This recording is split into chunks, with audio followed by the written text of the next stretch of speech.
Bismillahirrahmanirrahim. Assalamualaikum warahmatullahi wabarakatuh. Jadi alhamdulillah pada video ini saya akan menjelaskan tafsir surah Az-Zumar dari ayat 53 sehingga 54. Auzubillahiminasyaitonirrajim. Qul ya ibadiyallazina asrafu ala anfusihim la taqnatu min rahmatillah. Innallaha yaghfiruz dzunuba jami'a. Innahu huwal ghafurur rahim. Wa anibu ila rabbikum wa aslimu lahu min qabli an ya'tiyakumul azabu summa la tunsarun. Sadaqallahul azim. Jadi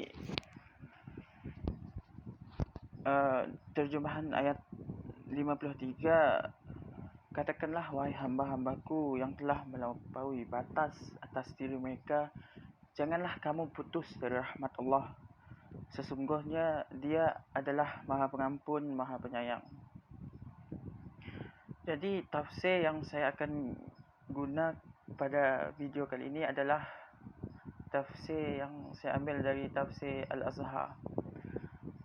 Pandangan dari tafsir Al-Azhar mengenai ayat 53 yang saya bacakan sebentar tadi adalah, katakanlah wahai hamba-hambaku yang telah melampaui batas diri mereka, artinya yang telah keterlaluan berbuat dosa sehingga kan seluruh kehidupan itu sudah bagai segelap yang tidak lurus jarum lagi layaknya. Apatah lagi dosa-dosa yang sangat besar. Janganlah kamu berputus asa dari rahmat Allah. Janganlah kamu berfikir kerana sudah terlalu banyak dosa itu bahawa Allah tidak akan memberi ampun lagi. Sesungguhnya Allah akan memberi ampun dosa sekaliannya, iaitu asalkan kamu mengetahui ataupun mengakui bahawa kamu memang berdosa, lalu kamu mintalah kepada Allah agar diberi ampun, lalu kamu taubat. Berarti taubat di sini adalah kembali ke jalan Allah. Dosa itu akan diampunkan meskipun bagaimana besarnya dosa itu dan meskipun bagaimana banyak sekalipun. Sesungguhnya Dialah Allah Maha Pengampun lagi Maha Penyayang.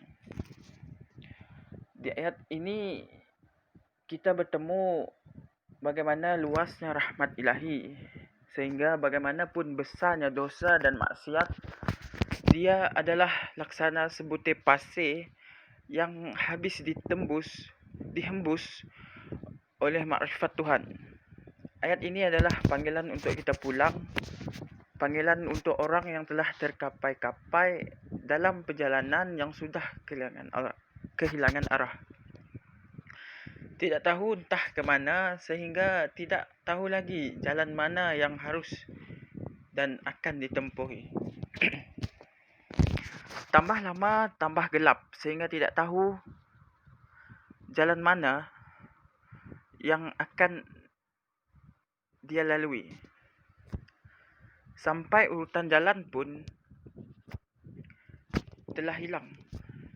Tiba-tiba kedengaran bunyi panggilan, iaitu panggilan yang berisi harapan, cita-cita dan kembalinya kepercayaan kepada diri sendiri kerana terasa kembali kasih Allah dan ampunnya.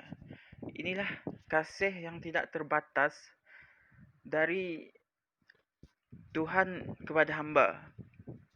Kerana sebelum melangkah itu terlanjur, Tuhan telah tahu akan kelemahan hambanya. Ada beberapa kekuatan di luar dirinya yang kadang-kadang tidak sanggup dia menangkisnya, sehingga dia hanyut atau mendorong dari dalam badannya sama mengalir dengan darah di tubuhnya.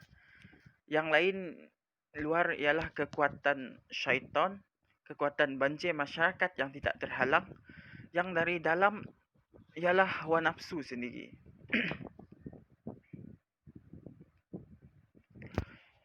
Tuhan melihat betapa susahnya hambanya menghadapi perjuangan ini sejak Adam memijakkan kaki ke atas permukaan bumi. Di setiap simpang jalan iblis berdiri, di tiap-tiap sudut lekuk iblis merayu.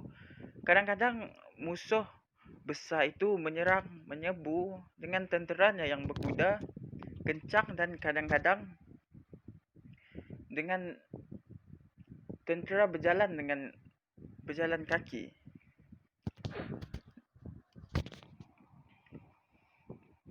Dan kerjanya itu sungguh-sungguh tidak mau berhenti sebelum musuhnya jatuh.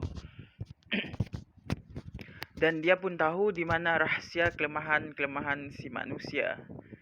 Kakinya lemah dan dia akan tergelincir jatuh kalau tidak kukuh tanah tempatnya berdiri. Badannya lemah, sendinya akan goyang sehingga kalau terlepas tangannya dari tali teguh tempat dia berpegang, dia akan tercampak jatuh lalu karam.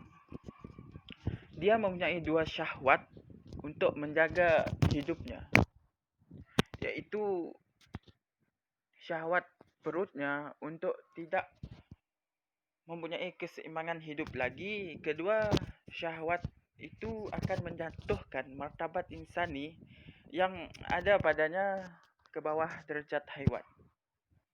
Disebabkan itulah, maka Tuhan Maha Pengasih lagi Maha Penyayang, Maha Penyantun tidak membiarkan manusia itu berjalan sendirian. Sebab itu maka mereka diberi berbagai alat untuk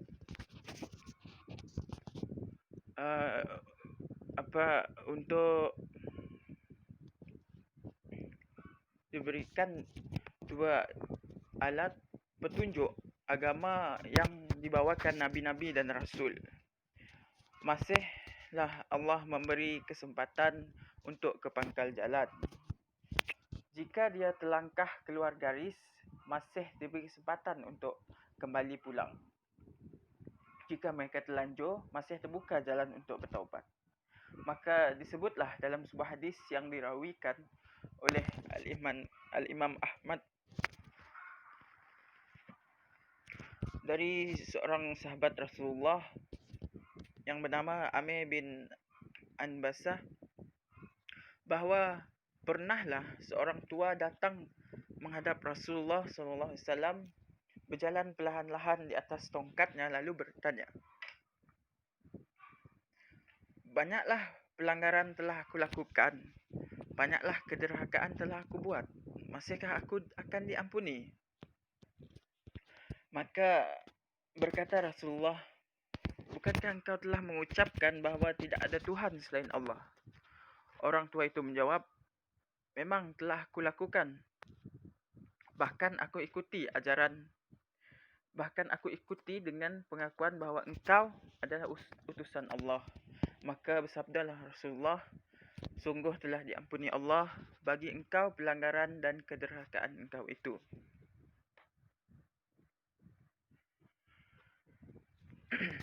Jadi pada ayat yang ke-54 ini, "Dan kembalilah kepada Tuhan dan menyerahkanlah diri kepadanya, dan sebelum datang kepada kamu azab, kemudian tidaklah kamu akan ditolong." Dari pandangan tafsir Al-Azhar mengenai ayat 54 ini, selanjutnya Tuhan bersabda, "Dan kembalilah kepada Tuhan kamu dan menyerahlah diri kepadanya." Al-Inabah bermaksud kembali ke jalan Allah. Hentikan mengikut jalan-jalan yang lain. Sebab jalan-jalan yang sendiri akan menyebabkan engkau tersisih dari jalan-jalan yang ramai ditempuh oleh banyak. Engkau tidak akan kuat dan tidak sanggup berjalan di dalam dunia. aslimu lahu, dari sinilah pecahan kata dan kalimat Islam, iaitu menyerahkanlah diri dengan penuh pesandaran kepada Tuhan. Kerana kalau tidak dari semula kamu menyerahkan diri kepada Tuhan, hidupmu akan centeng perenang. Kembalilah kepada Tuhan dan menyerah bulatlah kepadanya sejak semula, dari sebelum datang kepadamu azab, iaitu di hari kiamat. Kalau neraka, kemudian itu tidaklah kamu akan ditolong. Tegasnya, kalau azab dan siksaan telah ditentukan di akhirat nanti, maka setelah hukum itu jatuh, kau tidak dapat lagi ditolong. Oleh sebab itu, lebih baiklah dari sekarang, di waktu masih hidup di dunia ini, lekaslah kembali dan lekaslah menyerahkan diri kepada Tuhan. Bagaimanapun besar dosa itu, Tuhan tetap bersedia memberikan ampun. Segeralah memohon kepada Tuhan, bukakan hati, akui dosa dalam duduk sama sendiri. Tidak usah dengan memakai orang perantaraan, tidak usah dengan memakai robithah, tak perlu diadu kening dengan guru atau dipecikkan air, diberi berkat oleh kiai. Sebab perhitungan ini adalah perhitungan terus di antara si hamba dengan Tuhannya. Tuhan tahu kesalahan hambanya sampai kepada yang sekecil-kecil mana pun kesalahan yang kita lakukan. Si hamba pun mengakui pula kesalahan itu, maka yang telah telanjur pulanglah. Mana yang telah sesat di ujung jalan, kembalilah ke pangkal jalan. Cepatlah kembali sedang pintu lagi terbuka lebar. Jadi pada video kali ini, segala bahasa yang telah saya bacakan tadi adalah merupakan bahasa yang saya telah translate daripada bahasa Indonesia kepada bahasa Malaysia. Jadi alhamdulillah, itu sahaja penjelasan yang dapat saya kongsikan. Mana yang baik datang daripada Allah SWT, mana yang kekurangan datang daripada diri saya sendiri. Jadi sama-samalah kita beringat, biar tahu jangan keliru. Jadi saya akhiri video ini dengan lafaz Assalamualaikum warahmatullahi wabarakatuh.